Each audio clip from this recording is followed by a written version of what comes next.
নমস্কার, আমি সোনালী। আপনারা দেখছেন এক্সপ্লোরিং হলিডেজ দুর্গাপূজা পরিক্রমা 2025। আপনাদের সকলকে জানাই শারদীয়ার প্রীতি, শুভেচ্ছা ও আন্তরিক অভিনন্দন। আজ মহাপঞ্চমীর সন্ধ্যায় আমরা এসেছি পানিহাটি শহীদ কলোনি। এবছর এখানকার ৭৬তম দুর্গাপুজোর বিশেষ আকর্ষণীয় থিম উত্তরাখণ্ডের চারধাম। উত্তরাখণ্ডকে বলা হয় দ্য ল্যান্ড অফ গডস, অর্থাৎ দেবভূমি।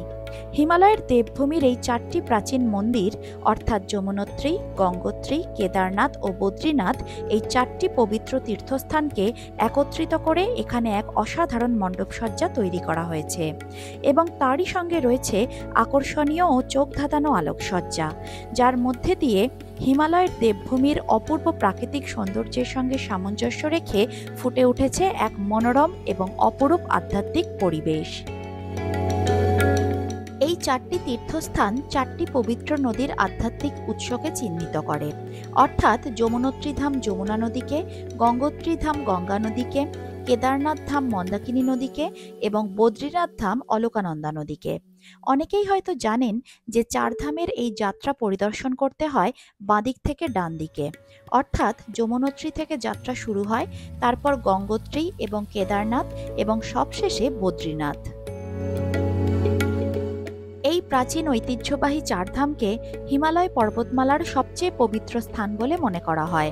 বলা হয়ে থাকে এটাই সেই স্থান যেখানে স্বর্গ ও পৃথিবী একত্রিত হয় এবং এখানে জন্ম নেওয়া বা মৃত্যুবরণ করা ঈশ্বরের আশীর্বাদ।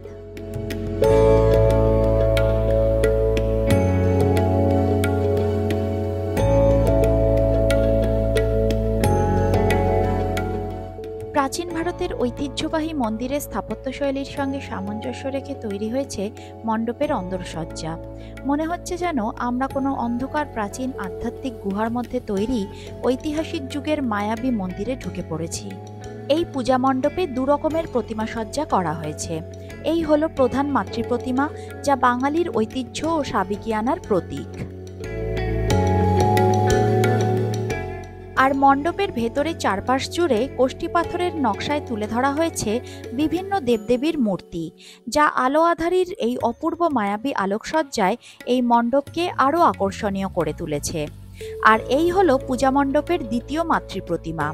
থিমের সঙ্গে সামঞ্জস্য রেখে কোষ্ঠী পাথরের প্রাচীন ঐতিহ্যবাহী দেবী মূর্তির আদলে তৈরি এক অপূর্ব প্রতিমা সজ্জা, যার অভিনবত্ব সত্যিই প্রশংসনীয়।